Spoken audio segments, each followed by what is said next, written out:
Okay, so moving on, although our event will be held online, we would like to begin by acknowledging that UBC Vancouver campus is located on the traditional, ancestral, and unceded territory of the Musqueam, Squamish, Tsleil-Waututh, and Wet'suwet'en peoples, and we are privileged to learn and study on their land.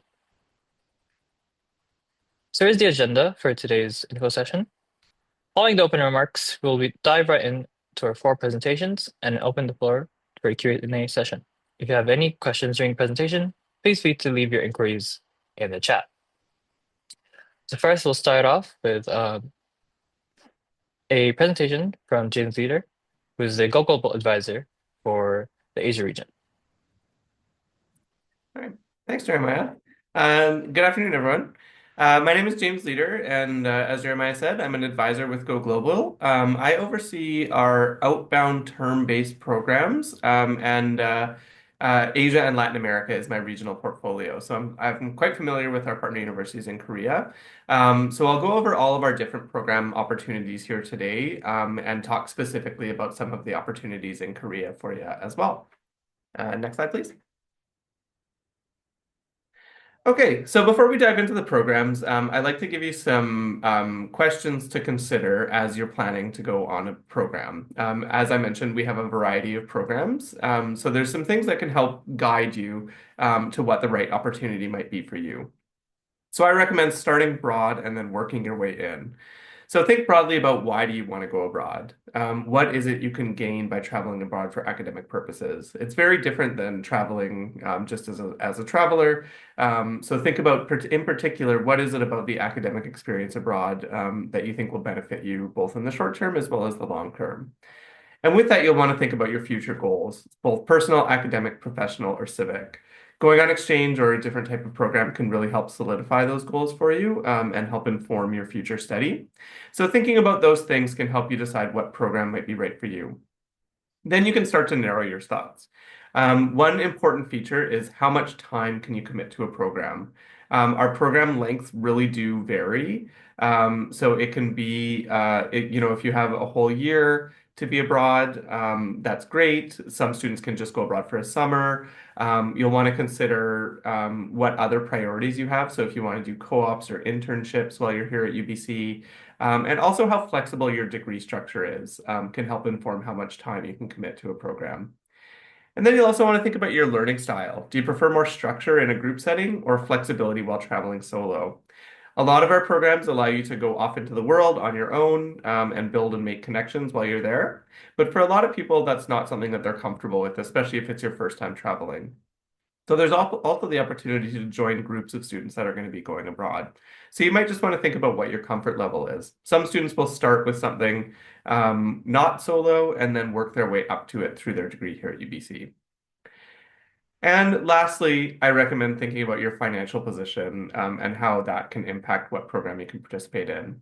The program costs vary depending on length, destination, and activity. So you'll really want to consider what you can commit to financially when you're thinking about our various programs. So a good starting place is to work out a rough budget accounting for academic living and logistical costs. There are some great tools on our website to help you do some budgeting. And you can also meet with your enrollment services advisor who can help you create a budget. So as you consider those things, now we can jump into what are those different program types I was talking about. Next slide, please.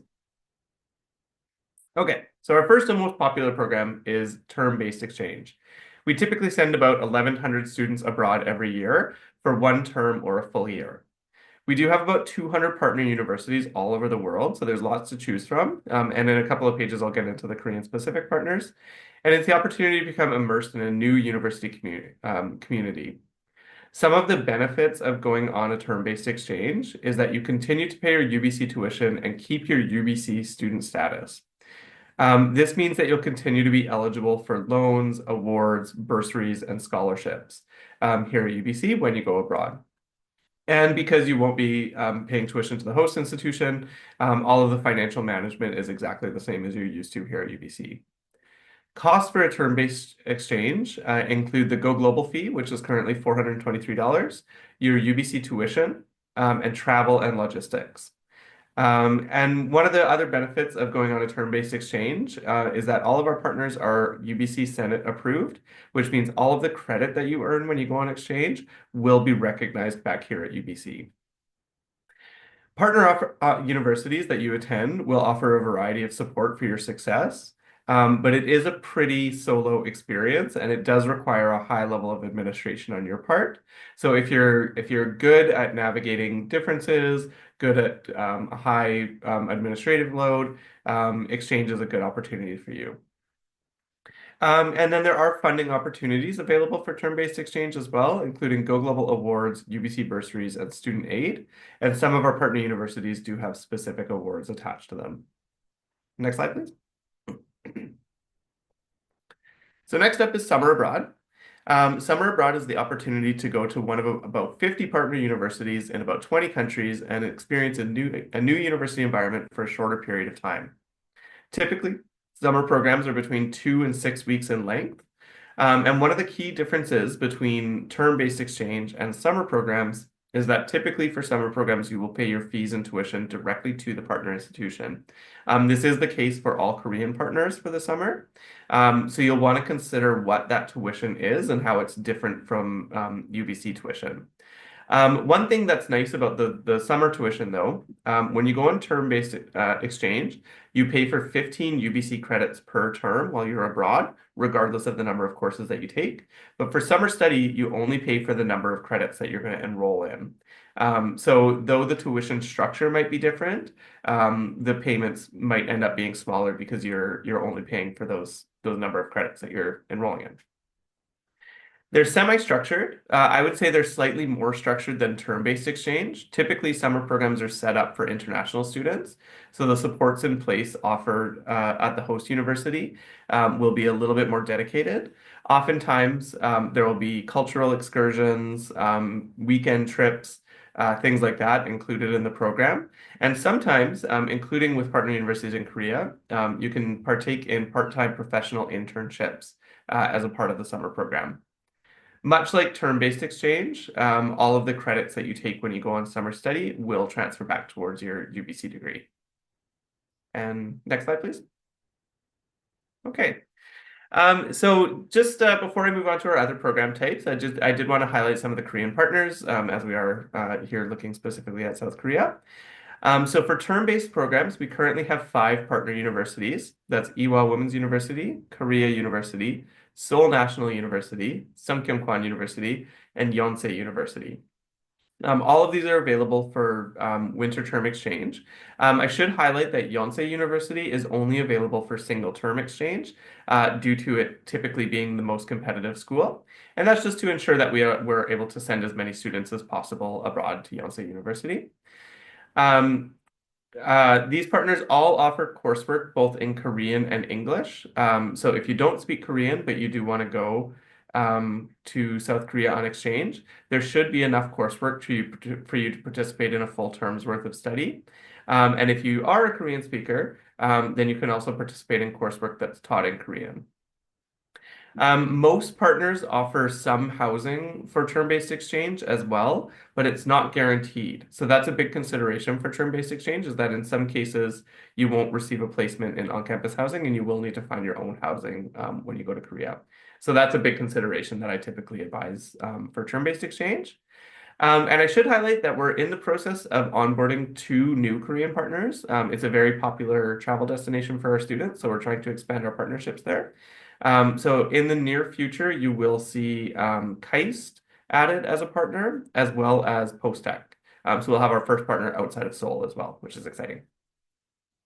For summer programs in Korea, 4 of our partners currently offer summer programs that are sponsored by you or that are supported by UBC, which are the Korea University International Summer Camp, the Seoul National University International Summer Program, the Sungkyunkwan University International Summer Sessions, and the Yonsei International Summer Sessions. As I mentioned, all of these are fee-paying programs, so you will pay your fees directly to the partner institution for these programs, but you will only pay for the number of courses that you take. And As of right now, Korea University and Yonsei University both offer part-time internships as part of the summer program as well. So it's a nice opportunity if you want to go and get some professional experience in South Korea as well. And some considerations you'll want to make when deciding if Korean partners are the right ones for you. One is the term dates. The fall term lines up very nicely with UBC's fall term. It's pretty much the same, but the spring term is quite different. Typically, the spring term in Korea will start in late February or even early March sometimes and run until the end of June. So if you're thinking about going on a term two exchange, you'll want to consider what your plans are for both before and after your exchange, because you'll have a bit of a break after term one. And then if you are doing co-op or anything else where you would need to have a solid 4 month summer block, that may be impacted because the program runs until June. So considering term dates are quite important. Of course, the language of instruction, English is not the main language of instruction at Korean partners, so you should expect some limitations in the types of courses that you can take. As I mentioned, about 30% of the courses will be taught in English, but there will be some courses that you might need for your degree or you might just be really interested in taking. But if you don't speak Korean, you would not be able to participate in those courses. Housing, as I mentioned, for term-based is not guaranteed.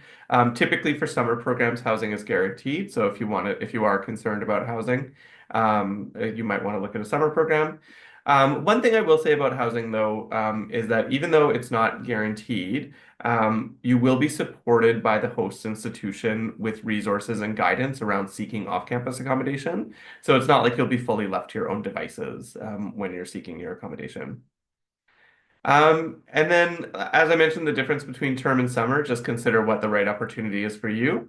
If some of you are in a program that does not allow for a lot of flexibility in credit, then you might want to consider a summer program because it doesn't take place during the regular academic term and you're only taking a small number of credits. But if you have left yourself in a good place with lots of elective credit left, or your program is quite flexible in the type of credit that will count towards your major requirements, then a term-based program can be great. Okay, next slide, please. Okay, so two other programs I wanted to quickly highlight that we don't currently offer any in Korea, but we may in the future. So it's worth keeping an eye out. The first is global seminars. Typically, we offer about 30 programs each summer. And these are immersive UBC courses taught by a UBC professor in a unique location. And the idea is that the learning in the course will be directly impacted by the location. The program length and credits vary. They're usually about 2 to 6 weeks in length and usually 3 to 6 UBC credits. You don't need to worry about transfer credit for these because they're already Go Global programs. And for the cost, you'll want to consider your tuition. You'll pay the tuition for the course, the Go Global fee, and then the program fee and flights. Typically, the program fee and flights can vary quite a bit depending on the location, but you can expect to pay between about 2,500 all the way up to about $10,000 for global seminar programs. And some examples of programs that we've run in the past is a public art program in Colombia, an urban forestry program in China, and approaches to sustainability in Iceland. So as I mentioned, these programs change every year depending on the faculty members that ask us to support their programs. So keep an eye out for South Korea-based programs for future summers. Okay, next slide, please. And lastly, research abroad. So research abroad is the opportunity to gain practical experience when building your global academic network. They're semi-structured. Partner universities will offer a variety of supports. So typically what happens with our research programs is that there will be a list of projects that are available at the partner universities that have structured research programs. And you can look at what aligns with your academic interest and apply for those programs. One important thing to note about research programs is they're not credit bearing. So you're going more for experience, but if you are planning on applying for graduate school or going into a field that is research intensive, these can really give you a leg up on the competition because it really gives you a good grounding, especially in international collaborative research. They all take place during the summer. They're typically 4 to 12 weeks in length. And costs include the Go Global fee and sometimes a program fee, as well as your travel and logistics. And as of right now, we have programs located in Germany, Singapore, Australia, and other countries, but no structured research placements in South Korea at this time. However, One thing that we do support is we do have funding available for self-directed research. So if you've been in contact with a faculty member at a Korean university, doesn't have to be a partner university, where you're going to go and do some collaborative research or do research under a professor there, you can apply for a self-directed research abroad award, which are typically between $1,000 and $2,000 in amount. So if you have located your own research and this is something that you are looking for some funding to help support, I would encourage you to get on our awards website and take a look at the opportunities there. Okay, next slide, please. Okay, so those are all of our programs. So now I'm just going to go over some quick other things that you'll want to be aware of as you consider applying for them. First is eligibility, which is important. So there's three types of requirements. The first are Go Global requirements. The first is that you have an average of at least 70% in your most recent academic term and are in good standing with your faculty. You should be a full-time student in the year before your Go Global experience. I should say though, we make many exceptions to that rule. So if you're not full-time in the year before you want to go, I would encourage you to come speak with the Go Global advisor to see if we can make an exception to that. And you should have completed at least 1 year of study at UBC prior to departure. Next up is the faculty requirements. Faculty of art students can go on exchange as early as year 2 of their program and must have completed their writing requirement before participating in Go Global. For all other faculties, you have to have at least third-year standing prior to participation. I would encourage you to go on our website to read the detailed faculty requirements, especially if we have folks here in the Faculty of Science. They have very particular eligibility criteria. So I would recommend that you read up on those as early as possible to make sure that you're going to have time in your degree, depending on what the faculty requirements are to participate. And then partner university or seminar requirements. So some of our partner universities require higher academic averages to attend their school. Those will be listed on our partner page under the Who Can Go section. So if you see an average listed there, that means you have to have obtained at least that cumulative average at the time of application in order to be considered for that institution. If you don't see anything there, then you can assume that if you meet Go Global eligibility criteria, then you would be eligible for that school. And some of our global seminars may have prerequisite courses required prior to participation. And those can be found directly on the program pages for global seminars. Okay, next slide, please. So I went over these at kind of a high level early on, but just some of the costs you'll want to consider when you go abroad.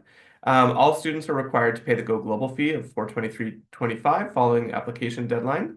I should note if you apply for both an exchange and a summer study during the same application period, you will only pay the Go Global fee once. So lots of students participate in a summer program and then immediately go on a term-based program after that, and you'll have that cost savings. The Go Global fee is separate for global seminars, however. So if you are participating in a global seminar and also a summer abroad or also a term-based exchange, you would pay that fee twice. And then each Go Global program may have unique costs that you'll want to consider, but may include program fees that cover activities, and then you'll want to consider your logistics. So what are the visa costs that you're going to incur? Travel insurance, flights, additional health costs, ground transportation, and daily living costs. A lot of our partner universities have great breakdowns on what kind of like a snapshot of a month would look like at that institution. So that's a good way to get a good understanding of what some of those costs might look like for you. And we also ask our return students to complete a student report where they outline what their costs were associated with their program. So if you go on our partner pages, you can click on Read Student Reports, and then you can look at some of those reports and get a good sense of what you can expect to spend. Okay, next slide, please. Okay, so we've talked a lot about costs, but there's also some funding that we have available to help support students when they go abroad. So all students participating in a Go Global program are automatically considered for several different Go Global awards, and many students will receive at least a minimum of $1,000 per term when they go abroad. That's also per experience. So if you were to do a summer abroad program and a term-based program, you would get two $1,000 awards. Some awards require an application.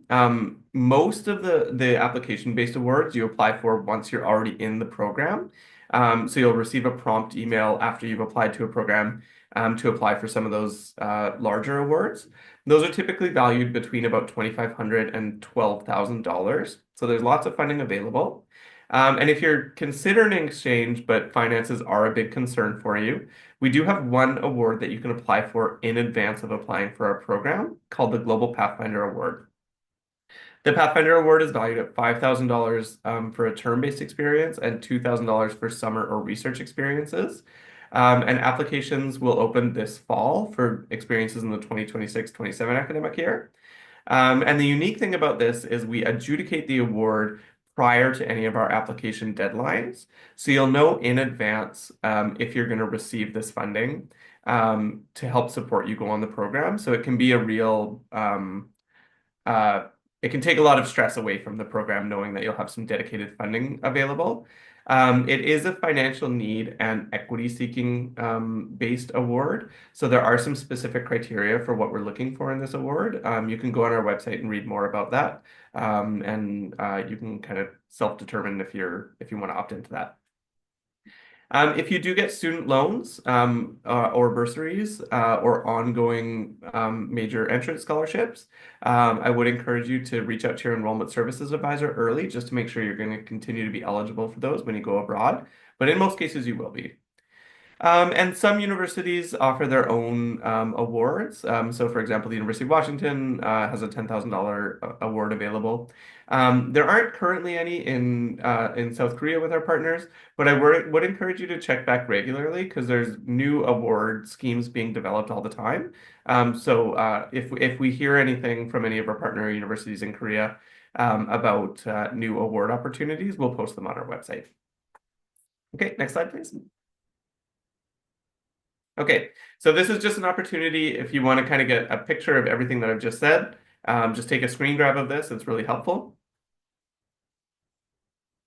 And then you can just go on to the next slide. Okay, so now that you've learned about our different program opportunities, I wanted to go over a quick timeline for when you should be considering these. Um, so typically our program applications open in September, or sorry, October. So September is a great time, September or earlier is a great time to really explore what opportunities might be right for you. I always encourage students to meet with their faculty advising office to do some degree planning to make sure it seems like a good opportunity or good fit for them. And so when the time comes for program applications to open up, you're ready to submit. So as I mentioned, applications for all of our programs open in October, and you'll have any time between October and December to submit your applications. Usually global seminars are early December, and then summer and term exchange are mid-December. Research programs have really a big variety of deadlines, so you should just click on the individual program that you're interested in to learn what the deadline is for that. Following our deadlines in January, students will be nominated for different programs and notified by email. And then between February and April is when you will plan for and prepare for your exchange. So this will mean applying directly to the partner school you've been nominated to attend, confirm your logistical needs, and participate in pre-departure programming. Typically, that February to April period is for summer abroad and term one or full year exchanges. For term two exchanges, if you've applied for a term two exchange, you'll do that typically in the fall following that. So you'll get a nomination email from us, and then you won't hear from us for a long time. And then as soon as the fall starts, you'll start doing lots of different things. And then through July and October, that's when you'll go out and participate in your program. And we're here to support you throughout that process. One thing that I will mention, if you're here in the room right now and considering applying going on abroad next academic year, so for the 2025-26 academic year, it's not too late. We do have a second round deadline coming up on May 8th. And that's for term two only exchanges. So if you do want to go on exchange soon, but you haven't applied yet, I would encourage you to go on our website to look at what schools are going to be available for term two. And those applications are open now, and you can start applying anytime. Okay, next slide. So following your program, you might be interested in becoming a global ambassador. So I just like to highlight this as an opportunity for a way to stay involved. And you'll hear from Rand in a while here, who is one of our global ambassadors. And this is an opportunity for you to talk about your experience, share your experience with the UBC community, and help prospective and current exchange students with their opportunity. So for example, tonight, I'm hosting a pre-departure session for students going to Asia in the fall. And our ambassadors will be on hand to lead a panel presentation and talk about their experiences, and also answer any questions that our prospective students might have. So it's a really cool opportunity to share back with the UBC community and tell your story of exchange. Okay, next slide. Okay, so that's a lot of information. I would encourage you to get on our brand new website and learn more. So you can scan that QR code to get on there, or you can just Google UBC Go Global and it'll get you there. There's lots of detailed program information available to help you explore your options. You can read student reports, as I mentioned, to learn from previous students about their experiences. We also post information on upcoming sessions, deadlines, and contact information. Lots of our partner universities will come through to host information sessions. So you can learn about those on our website, or you can follow us on Instagram and we'll post them there as well. If you are ready to talk about next steps, we do have drop-in advising available, both in person and virtually at the UBC Life Building or over Zoom. And those are Tuesdays and Wednesdays from 1 till 3 p.m. If you're not available to make those times, we do offer pre-booked virtual appointments, and you can just email go.global@ubc.ca. Or for any quick questions, you can also email our office using that email address, or there's an Ask Us form on our website. Okay, and I think maybe that's my last slide. Yes. So thanks everyone, and I'll turn it over to back to Jeremiah. Thank you, James. So now I'll be handing it over to Ryan. Hi everyone, my name is Ryan Wen. I'm one of the global ambassadors, and I went on exchange to Seoul National University for term 2 of my 3rd year. Next slide, please. So some highlights from my exchange I want to share with everyone. So first is the buddy system called Snoo Buddy. It's very helpful for these exchange students to build social networks, both amongst other exchange students and with some local Korean systems. I'll explain more about this later. And second, I found that traveling outside of Seoul was a really big highlight for me. So there's a lot more to discover in Korea other than K-pop and just like the typical touristy things that most people do in Seoul. So I would really encourage everyone to be able to try and explore the other cities in South Korea. So personally, my favorite was Gyeongju, and I also visited Pohang, which is where Postech is located. That's where one of the schools that James mentioned earlier. And even within Seoul, I would really recommend that everyone try to explore the different neighborhoods, as there's a lot of opportunities to try new things. And lastly, I would definitely recommend that everyone try to put in some effort to try new foods and be a little adventurous. So especially compared to like in Canada, there's a lot of really unique foods that are really hard to find. So I would, if I were to go back in time, one advice I wish that I listened to is to eat less convenience store food and to try more local specialties. Next slide, please. So some challenges that are specific to SNU. So SNU is, I think, Korea's largest university campus and is located on a mountain. Seoul in general is very hilly and very mountainous. So I would be prepared to walk a lot no matter which university that you're going to. And it can be very challenging because to navigate this. So I would recommend downloading, there's a specific SNU map app where it'll tell you how to get to the different buildings because there's like different elevation changes and it's very confusing. Additionally, I would really highlight the importance of registering your phone early and applying for an ARC. There's a lot of things in Korea that are really dependent on having an ARC. So this is something that you really want to make sure to set up pretty early, I would say as soon as you land in Korea, so that you can book things on Naver and also create accounts that you want to. And next slide, please. I guess some tips I'd like to highlight. So first is to budget wisely. It's so easy to overspend because there's a lot of like things you can buy for very cheap. It's like 1,000 won, 5,000 won, and it seems like a very small amount. But these things add up very quickly because you'll notice that every day you're like throwing like 30,000 won out on just buying like small trinkets.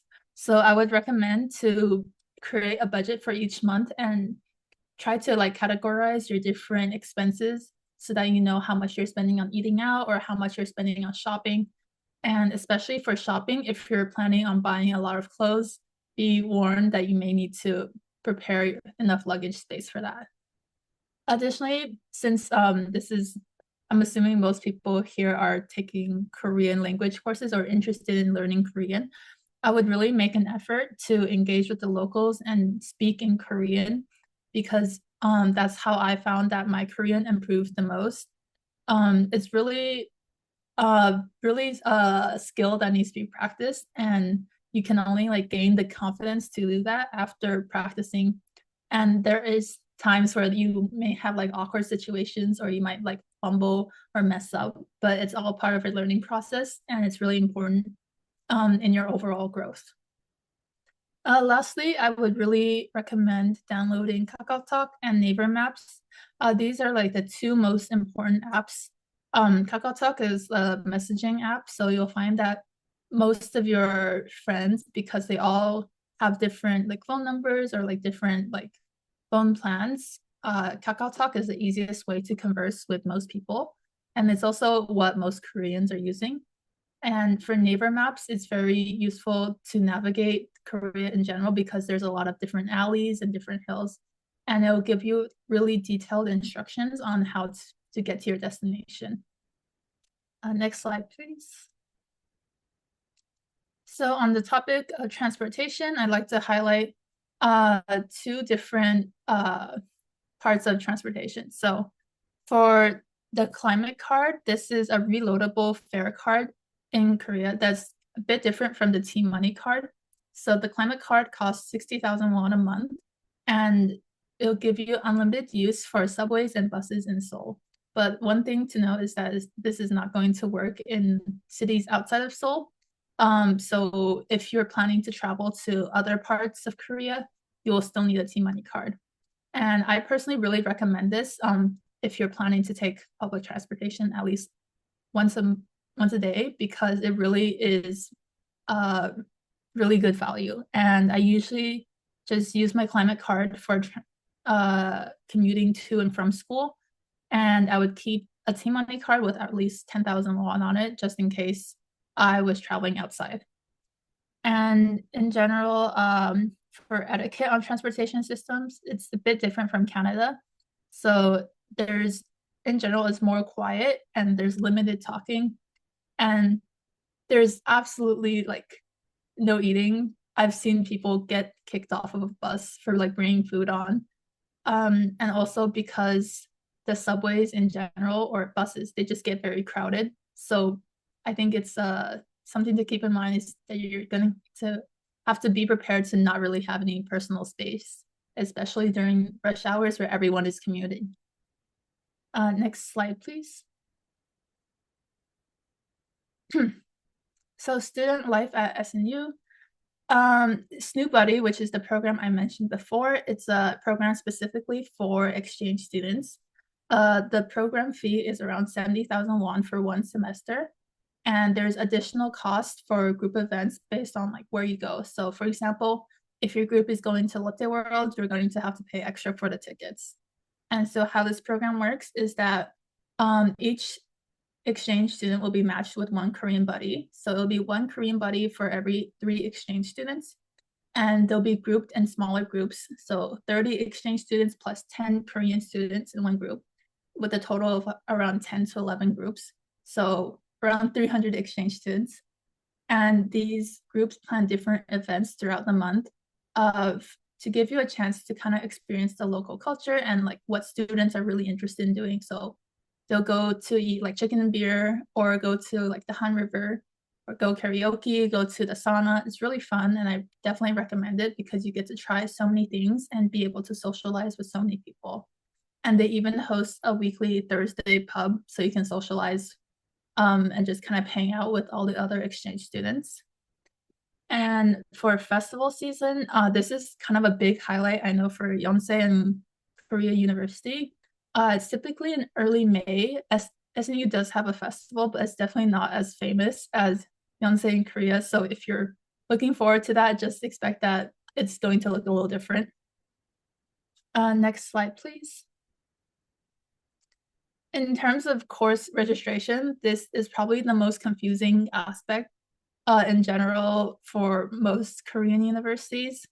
I would say it's more confusing than the shift to workday. So when you are accepted to your host university, you'll receive an email with a very specific set of instructions on how to register. So for SNU, there's a very complex system with multiple registration rounds. So the first round is a mock registration. It's mostly just checking to see that you're actually able to add things to your cart and then register for it. But this is a practice round, so the courses that you register for this are not really valid. And for the second round, there's a first come, first serve policy. So you'll add the course to your cart, and then if it doesn't exceed the quota of students for that class, you'll be confirmed by the office and then added automatically. However, because so many people are registering for the same courses, it's likely that you won't be able to get in, and then you'll be marked as pending. So in this, you'll be able to register for these only if other people drop it, and then it'll be marked as available quota after cancellation. And for ad drop, it's very it's a bit different compared to UBC because all the changes that you want to make are only possible during business hours. So you have to wait until a specific time to be able to do that. And you also have to, if you want to drop a class, you have to apply for that online and fill out a form. You can't just directly drop it. So what to do when you can't get into a class? First thing is to email the professor. Most of the classes, especially if you're taking classes aimed at exchange students, are very lenient and you can just get into the class pretty easily. If not, you can go to the class in person on the first day and talk to the professor and see if they're willing to add you. But usually it worked out okay because at least for when I tried to register for my courses, I couldn't get into any of them, but I sent a few emails and everything worked out okay. All right, next slide, please. So looking at Korean courses specifically, there's two different types. So the KLP and then the Korean classes. So KLP is a specific, intensive, and fee-based Korean program.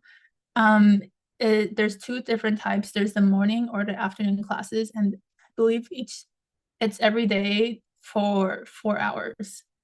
And because it does cost an additional fee, you can get that waived if you're majoring in Korean at UBC. But because of like the timing of these courses, it can really limit your ability to take other courses.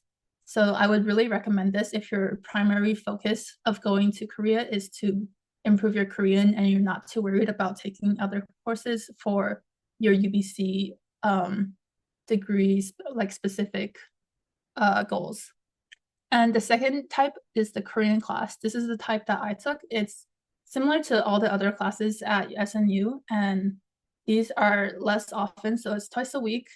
And you can register for one level, but you'll take a diagnostic test at the beginning of the semester, and then they'll like resort you based on how you do on that test. And for this, there's a mix of exchange and international students, so you get to meet a few other students that you may not usually be able to meet. And one final important note to mention on course registration is that you should definitely check UBC's transfer credit portal for SNU classes and see like the equivalent of how they transfer back to UBC. Usually, like you can see what other people have taken before, and it's a lot easier to apply for your transfer credit that way. I think that's it for me. Yeah. All right, it's my turn. Hi, I'm Rosie, and I'll be talking about my summer exchange to Korean University in 2023. Next slide, please. So the highlights from my experience, I'll start off with the buddy program. The buddy program, like upon registration, you can actually opt in or opt out of the buddy program. But I actually recommend opting in because it's such an easy way of making friends and just meeting new people also taking part in the program. You'll be placed in a buddy group with about like maybe 8 other people, and your buddy. Your buddy will be a current student at KU and will be the one to orchestrate like the little outings and little gatherings that you can choose to participate in. During my term, a few buddies actually collaborated and made a couple plans to merge groups together, and like the picture you see here was actually taken during like one of those events. As a second highlight, the campus was super pretty. And though I didn't get to explore the campus too extensively, there was a tour at the beginning of the program led by the buddies. Overall, the campus space was super pretty with like lots of green spaces. And from what I can remember about course registration, there were quite a few diverse options even in the summer. There's an option to register for like 4 weeks or 6 week program, both of which seem to have very similar course offerings. As the third highlight, the ISC events. During the program, there will be a series of events that take place on the weekends, which you can choose to participate in or not, like a field trip to Lotte World, watching a baseball game, and classes like cooking, taekwondo, and like hip-hop dances. These events are covered, so you have to make sure to register for them to ensure a spot for these events. Um, they do have varying attendance limits, so that's why you have to register. For these events, it is not mandatory to stick with your buddy group, but you can attend these events with other friends and make that you make in the program as well. Next slide.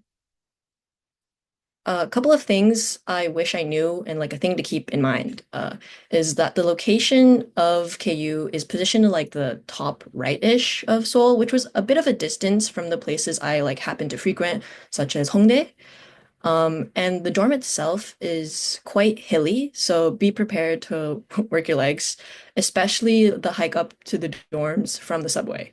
There are these steps that provide a quicker shortcut through the hill, but it's definitely like the equivalent to like the Stairmaster, while like walking up the hill is like the equivalent to an inclined treadmill. So pick your poison. Safe to say you'll rack up your like steps really quickly. Next slide, please. Some advice, like Ryan mentioned, download apps like Naver Map or Kakao Map because Google Maps will not cut it in Korea. You might also want to download Kakao T, which is like the Uber of Korea. I think it's helpful, especially for the moments when you need to transit like from the dorms to the airport. It's really helpful in that sense with your luggage.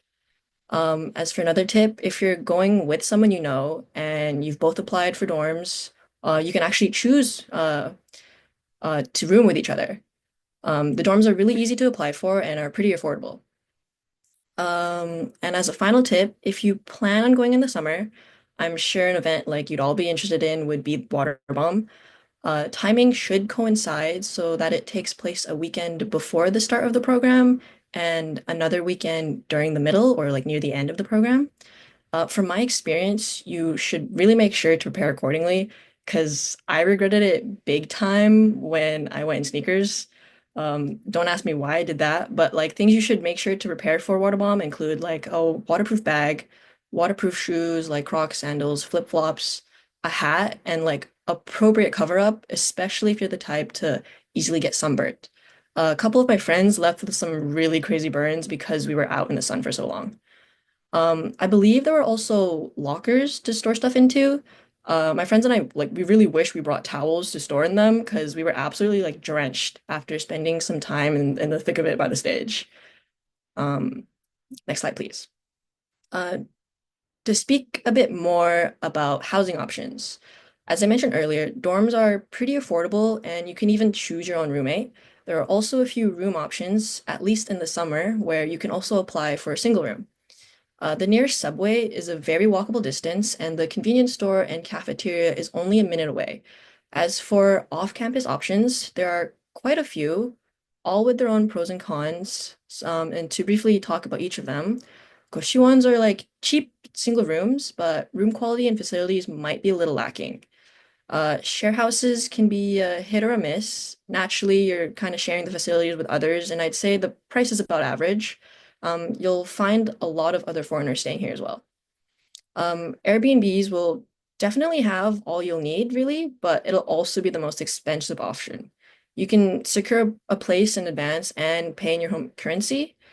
And one rooms are nice and quality, but you might have a tough time finding them. Only some places allow a 4-month lease, and fluency in Korean will also be necessary as they aren't so foreigner friendly, and a deposit will need to be paid up front. These were just some really brief points for each option, but if any of these options interest you, you can find out more from like Reddit and whatnot. And I believe that's it for me.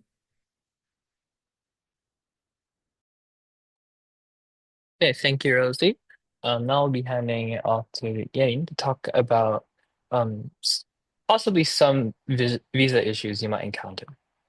Yeah. Hi. So my name is Yaren, and I actually haven't gone on exchange yet, but I had applied and I was matched with Yonsei, but then I came through like a little bit of a roadblock being somebody who's of Korean heritage wanting to go to Korea. So there was a bit of issue with visa. So I thought I'd touch on that in case anybody is also like me, they're Korean, wanting to go to Korea and then seeing what the issue may be. So yeah. So as somebody who is like Korean, like ethnically Korean, you're of Korean heritage, it's possible that you may actually be a dual citizen from birth and you may not be aware of it. So if you see on the left side of this slide, so if either of these, like A or B, apply to you, then you are a dual citizen. It doesn't matter if you've been registered or not.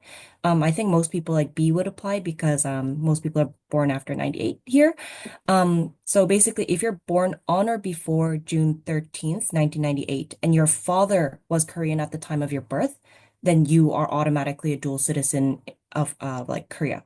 Um, but B, if you're born on or after June 14th, 1998, and it can be either your mother or your father are was Korean during the time of your birth, then you are automatically again Korean. And technically, like a lot of people, there are people that don't know this, but like your birth should be registered in Korea because you automatically get these citizenship rights. And regardless of whether you actually are registered or you've gained a Korean passport or not, you actually cannot apply for a visa because you are a citizen. So this was like the roadblock that I ended up with is that technically, like I wasn't registered anywhere, but I am Korean citizen by birth, and I need to like sort that out before any kind of visa issues. And visas obviously include like the student visas, like the D2 that you usually get for exchange. And it can also include the overseas Korean visa, which is the F4. And the F4 visa is one where you can actually like it has a little bit more freedom in terms of it because you can attend school as well as work with just a couple exceptions. So on the next slide, I'll talk about like what you can do in terms of like for dual citizenship. So there's two options of like dual when you're dual like automatically from birth. You can either renounce your Korean citizenship or you can sort of like claim and file for getting that Korean citizenship. It differs depending if you're male or female because of Korea having mandatory enlistment, military enlistment for males. It's very simple if you're female. So basically, if you want to renounce and get rid of your Korean citizenship so that you can get a visa, and you're not a Korean citizen, you can renounce at any time. However, if you do want to keep dual and you want to keep like the Korean citizenship as well as the Canadian, then you will need to formally file by your 22nd birthday, to get dual citizenship. And I will talk later a bit about like the steps that you need to take before you even file. So there's some time involved. So if your 22nd birthday has passed, then you can only renounce your Korean citizenship. So you cannot actually claim the dual. So just like be aware of that there is like a time limit there. And then in terms of male citizens, it's very complicated with like the whole enlistment thing. Obviously, definitely read up more about this because I didn't really have to look at the male one as much. So look at definitely search it online and stuff with the consulate. But it's very specific. Like you have to if you want to renounce, you have to renounce by March 31st of the year that you turn 18. So not by your birthday, it's March 31st. And then if you miss that deadline, you don't have the option to renounce. So you are a dual citizen that you will have mandatory military service. And if you want to renounce at some point, you cannot do that until you turn 38. There are some exceptions, like you will may be able to renounce if you have certain like particular criteria that you meet. Again, you will need to look that up if this applies to you. And then this is like for after, like after you complete your military service, you have to file within 2 years of doing that to either you can choose to keep the dual or renounce your citizenship at that time. Um, but one thing to note is that if you give up your Korean nationality at any point, like before the military service, like and you don't do the military duty, you cannot get an F4 visa until the year you become 41. So there are some restrictions to think about there. Yeah, and then in the next slide, I'll be talking about some just briefly go over, not like going over every single detail, but basically to do the renouncing or actually formally filing for the dual, there are actually a lot of like pre-steps that you must take. And this is what's sort of became my major hurdle because a lot of these steps take like weeks at a time, like each one. So basically before you yourself try to renounce or actually file to get the dual citizenship, your parents, like whether it's like your mother or father who's Korean or both, if they're naturalized citizens of another country, which includes Canada, your parents are the ones who must like actually formally renounce their nationality if they have not already done so with the consulate. So that's like a step of like documents to fill out, get those sent in, and then making sure that all that's done. Then after that, you'll have to like get those documents again so that they can register their marriage in Korea again if they haven't done so. Then that takes another couple weeks. And then once you get those papers, you as their child needs to be registered in Korea, which is another few weeks with more documents to submit. Then once you have all those three steps done is when you can actually do that renouncing or getting the dual. So there's so many steps before that that like if you are Korean and you are considering going to Korea, you have to sort of time it out and then figure out what you need to do prior to actually thinking about visa or like getting there. Um, and then basically step four is what you can do then once all these like pre-steps are done is that you can either A, you can renounce your citizenship or you can formally file to become a dual for the rest of your life. And then after that point is when like if you renounce your Korean citizenship, you are able to get a visa so that you can go on exchange. If if B you formally file to get dual citizenship, then you'll need to like go and get your Korean passport so that you can use that and go to Korea as a Korean citizen. So all these steps take a long time, and personally, like I have to. I'm at the step where I need to renounce my citizenship, and then I was told by the consulate that the renouncing, just that step, like 4A, the processing time is like a year or more. So that's like the big major like time sink there. So I've had to like defer my exchange, but these are definitely things to keep in mind if you are of Korean heritage and you want to go to Korea. There's a lot, it's like a lot more complicated if you find out that you're dual and you had no idea. So definitely yeah, like keep those in mind. And if you know like I don't have all the details, but if you are ever like wondering what any of these steps are or anything like that, definitely look on the Vancouver Korean Consulate webpage, as well as like you could call them or like make an appointment with them so that you can get the proper documents as such. Yeah, so yeah, that was just my little word of warning for Koreans. And yeah, that's it for me. Yeah, thank you. Thank you, Erin. So now we will have our Q&A session. So in case there are no questions, we have prepared a couple of potential discussion topics, but please feel free to raise your hand or type your questions in the chat. All of our presenters are very knowledgeable in this area, so please use this time effectively.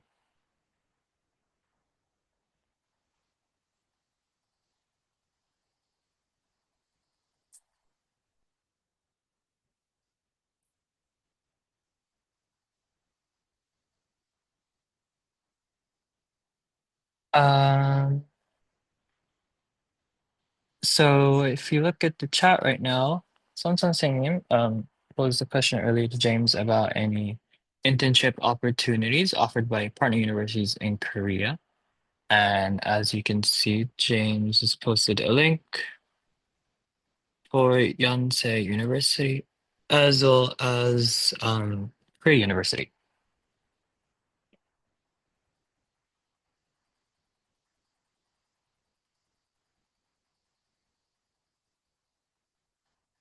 Hey, Liam, so if I want to go to Korea in third year and currently first year, when should you apply? So if you want to leave, then you should probably apply during your second year, I believe. That I can handle this one. So typically you would apply about a year in advance of your exchange. So if you'll be entering second year in fall of 2025, that would be the time to apply on exchange for your third year. So you'll see applications open in October of 2025 and they'll be due in December. As I mentioned, there is that second round deadline that you can consider as well. Korea is typically quite a popular destination, so a lot of our partner institutions will fill up during the first deadline. So to have the most choice available, I would recommend applying during that first deadline in the fall.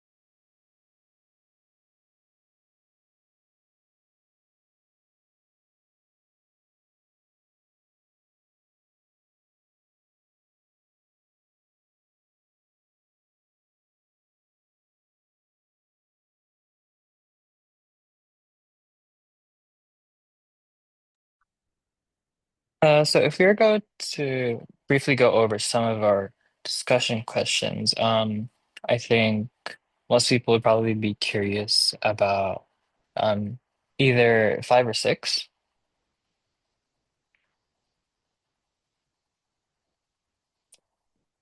So I can touch base briefly on those ones. I should say it's an important note that Go Global does not advise on visa and immigration for our partner countries that we work with. And typically working is directly tied to your immigration status. So I believe there is a visa status type that you can get for Korea where you are able to work part-time. But I would encourage you to reach out to the Vancouver South Korean consulate office to learn more about how to apply for that specific visa type, because otherwise you wouldn't be able to work while you're in Korea. So any visa-related questions should be directed to the consular office, as well as the host institution can oftentimes provide some guidance around visa and immigration matters. And for number six, do all the universities require Korean proficiency tests? If you plan on taking coursework solely in English, you won't need to submit a uh, proficiency test because you'll be taking your coursework in English. If you do want to take coursework that's taught in Korean, it kind of depends on your personal situation. Oftentimes, students whose first language is Korean are able to participate in Korean taught courses with no language tests submitted. But if Korean is not your first language but you've been studying Korean for some time, usually you will need to submit a Korean proficiency test in advance. Typically, that would happen at the time that you submit your partner application. And that will normally happen if you're going to go on a fall term exchange, that will happen the previous sometime between February and April. And if you're going to go on a term two exchange, typically that would happen between like September and November. So you'd have to have your language test completed in time for that. Okay, thank you, James. So since Ryan mentioned earlier about how she encourages people to interact more with the locals, are there any ways that you can recommend to do that? I can expand a bit more on this. I found that like rather than me going out to interact with people, a lot of people came to approach me for some reason. Mostly to ask directions, but in general, I would usually like go to a lot of like restaurants by myself. And then I would talk to like the emo there. So like whoever's like working, um, they would like make some small talk with like business owners. Usually they're like very interested in like talking or like learning about where you're from. So I feel like that's some way that people can start interacting with others. For like other students, like Korean students at your host university, it can be a bit like intimidating because I think in general, most people, the sentiment that they have towards talking with exchange students is that they're a bit like shy and a bit, um, they're like not very confident in their English. So you may just have to approach them first.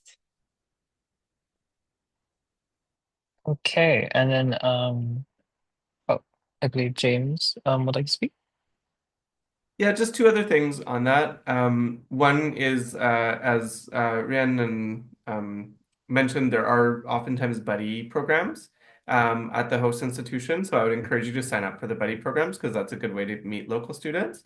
And a lot of schools offer like language circles as well. Like there will be a lot of folks studying at those institutions that want to practice and learn English better. So if you can find and join language circles, that's a great way to meet locals. And you are considered a fully registered student at those institutions when you go on exchange. So you are welcome to approach student clubs and request to join as well. I have heard just anecdotally from students, oftentimes some of the student clubs are not super keen on inviting exchange students to join. But if you are hoping to meet some folks and you've got a particular interest that aligns with the student club, you are welcome to reach out and do that as well. Okay, and then I believe oh, so from Alex, for the arts requirements, is the writing requirement the 3 credits from the writing and research required, or all 6 credits? It's just the writing requirement. So most students complete this by completing Birds 150, or if you're in the Arts 1 program, you would complete that as part of the program as well. Okay, and right, so oftentimes people go on exchange, I think traveling in the country is something to think about a lot. I'm just curious be because the school years, the timing is different from the UBC. I think it'd be helpful to know like how you managed to fit those into your schedules, Ren and Rosie, like because Rosie went in the summer, so I believe I'd assume there'd be more leniency. Yeah, so I can touch on that because I actually, for a couple of the weekends, I was only there for 7 weeks. I chose the 6 week program in the summer. And for a couple of those weekends, one weekend I went to Busan and another weekend I went to Jeju. So it is very possible to travel on the weekends when you don't have classes. Um, I would really recommend going like to tackle seven, the must visit place. I would say my favorite destination was definitely Jeju.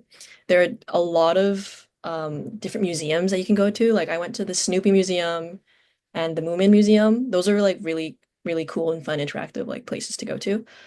Um, and so I think it's really easy to travel around Korea during these breaks on all the weekends. Yeah, and for during the like school year, it's a bit different. One thing to know is that at least for SNU, the attendance policy is a lot stricter than UBC's. I think there's only like a certain number of classes you can miss before you fail the course. But if you can line it up with a long weekend, it's very easy and very doable to plan a weekend trip since most of the times you won't have any classes on Fridays. So some trips that I did, I went to Sokcho and I went on Children's Day weekend. So it's a lot of people. And I also went to Jeonju. I went to Gyeongju and Pohang. So I didn't really go to like Busan or Jeju, but I wish I had time to go. And it's very easy to travel around. You can take the express bus, which is like really comfortable, or you could take the train, which is also pretty easy to navigate as well. And yeah, I'd recommend Sokcho if you really like seafood, because I feel like that's a pretty big destination for like eating crab. Okay, and then lastly, um, I think this is also somewhat related to me because I'm currently on exchange, but so do credits earned on exchange count towards major requirements, especially if let's say you've already fulfilled your major requirements and you happen to take a course that fulfills those same requirements, so how do those transfer back? So that will depend on how your home faculty determines the transfer credit. So if it's already been articulated as a credit, then you'll know exactly what type of credit you're going to earn. But if it hasn't been articulated, hopefully you will have submitted your transfer credit package already, and it will be reviewed and articulated. Normally, your home faculty will do their best to make sure that all of the credit is going to transfer. So if you have completed your major requirements, and there's room for something that you're taking that's similar to fit into your elective credit, they'll try and have it articulated as an elective credit. But for the major requirements, it really depends on how it's articulated. That would really be a question you'd want to ask with your home faculty as they manage the articulation process. Okay, thank you. And from Yerin, do you have to leave the country immediately after your exchange ends when on student visa?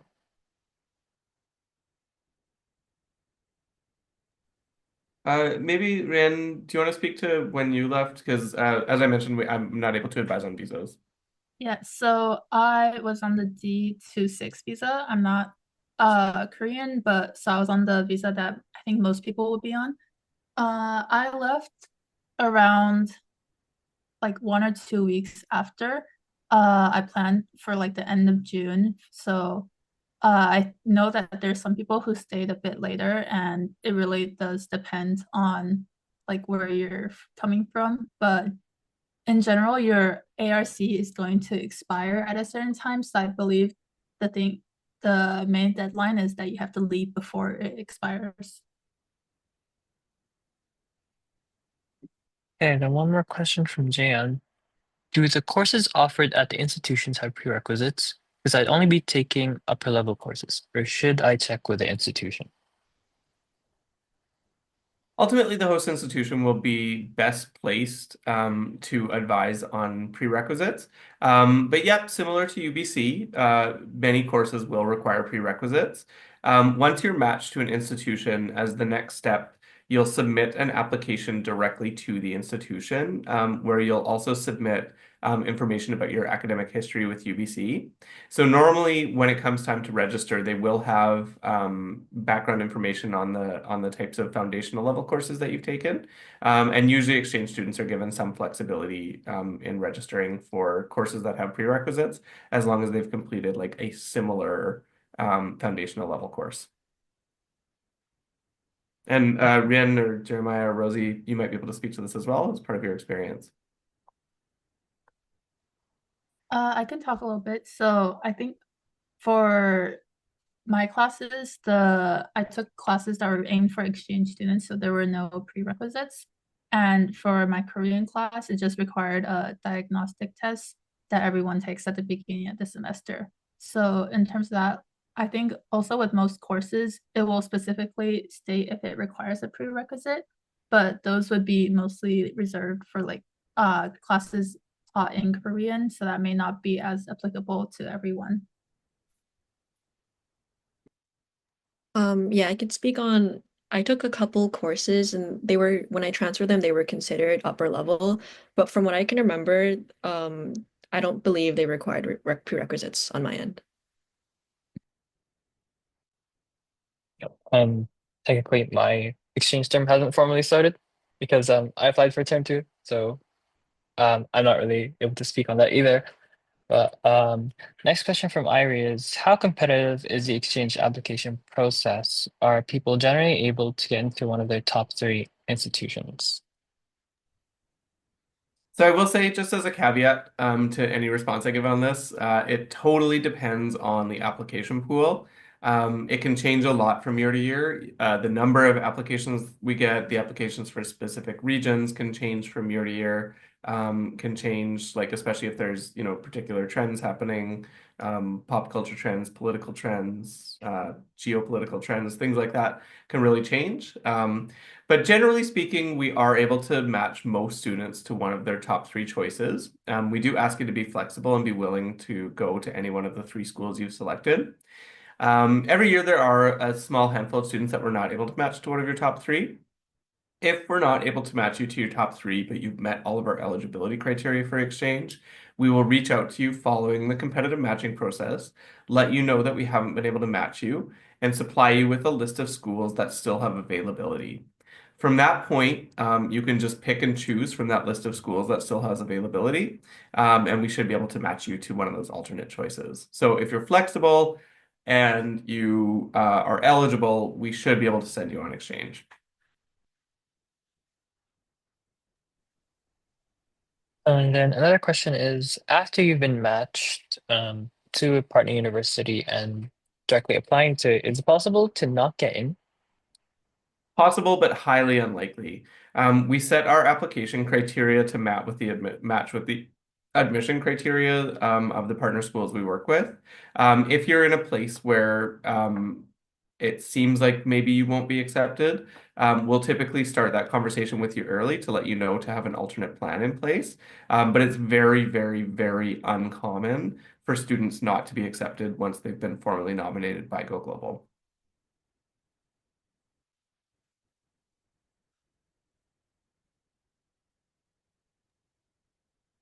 Okay, and then checking one last time. Are there any other questions, or are we free to wrap up today's info session?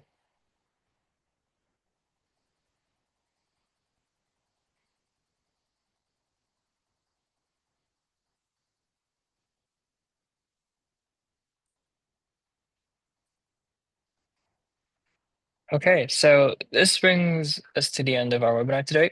As we wrap up, I hope you've gained valuable insights into the incredible opportunities that studying in Korea has to offer. If you have any further questions, feel free to reach out.